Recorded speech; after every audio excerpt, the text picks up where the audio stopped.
এই মুহূর্তে শুরুতেই নজর রাখবার চেষ্টা করব সন্দেশখালীর দিকে, কারণ অগ্নিগর্ভ সন্দেশখালীতে ক্রমেই যেন উত্তপ্ত হচ্ছে পরিস্থিতি। আর আজ সন্দেশখালীতে fact finding team, fact finding team 6 সদস্যের প্রতিনিধি দল তারা যাচ্ছেন সন্দেশখালীতে। সেক্ষেত্রে গতকালও আমরা দেখেছি বামেরা পৌঁছতে গেলে তাদেরকে রীতিমতো আটকে দেওয়া হয়, কিন্তু আজ এই ফ্যাক্ট ফাইন্ডিং টিম তারা সন্দেশখালীর কতটা পর্যন্ত পৌঁছতে পারে বা তাদের ক্ষেত্রে পরিস্থিতি কতটা প্রতিকূল হয় সেদিকে অবশ্যই আমাদের নজর থাকবে। আজ সন্দেশখালীতে যাচ্ছে 6 সদস্যের ফ্যাক্ট ফাইন্ডিং টিম। সন্দেশখালীর পরিস্থিতি তারা খতিয়ে দেখবেন।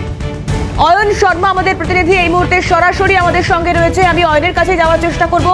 অয়ন, ফ্যাক্ট ফাইন্ডিং টিম তারা আজ সন্দেশখালীতে যাচ্ছে, এই মুহূর্তে ঠিক কি আপডেট রয়েছে তোমার কাছে?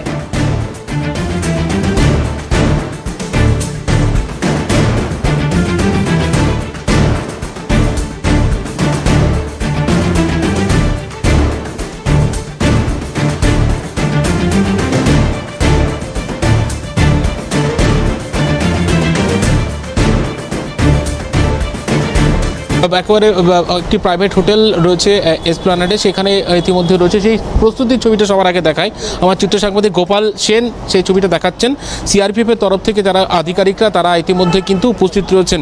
একটা প্রস্তুতি কিন্তু প্রাথমিকভাবে সেটা রাখা হয়েছে এবং গাড়িও প্রস্তুত রয়েছে। আর কিছুক্ষণের মধ্যে এই 6 সদস্যের প্রতিনিধি দলের সদস্যরা তারা বেরোবেন।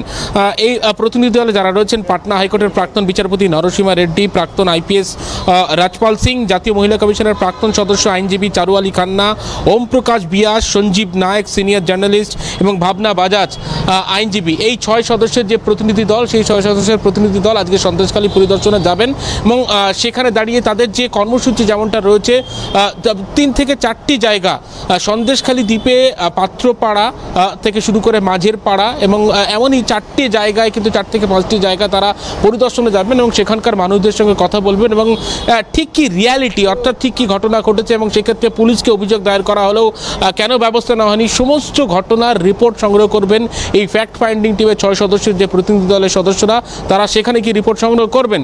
কিন্তু তার আগে তাদেরকে কিন্তু যেমনটা ইতিমধ্যে খবর পাওয়া যাচ্ছে যে একেবারে সন্দেশখালীতে যাওয়ার আগে যে ধামাখালীতে যে ফেরিঘাট রয়েছে সেখানে কিন্তু পুলিশের তরফ থেকে আলাদা করে কিন্তু ব্যারিকেড কিন্তু প্রস্তুত রাখা হয়েছে এবং সেখান থেকে দাঁড়িয়ে অনুমান করছেন এই ফ্যাক্ট ফাইন্ডিং টিমের সদস্যরা তাদেরকে আটকে দেওয়া হতে পারে। একেবারে ধামাখালী যে ফেরিঘাট রয়েছে তার আগে যে ব্যারিকেড রয়েছে সেখানে আটকে দেওয়া হতে পারে, কিন্তু প্রস্তুতি তারা ইতিমধ্যে রেখেছেন এবং এই 6 সদস্যের প্রতিনিধি দলের সদস্যরা তারা কিন্তু ইতিমধ্যে প্রায় তৈরি।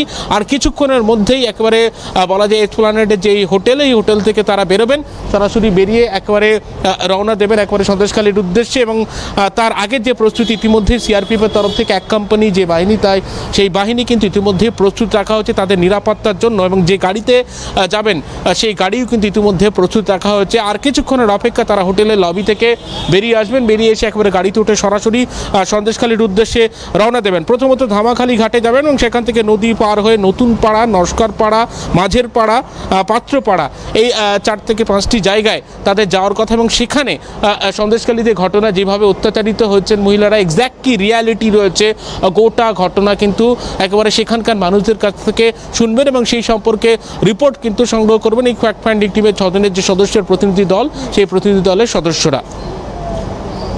বেশ, আপাতত ধন্যবাদ জানাবো অয়ন শর্মা আমাদের প্রতিনিধি ছিলেন আমাদের সঙ্গে টেলিফোন লাইনে।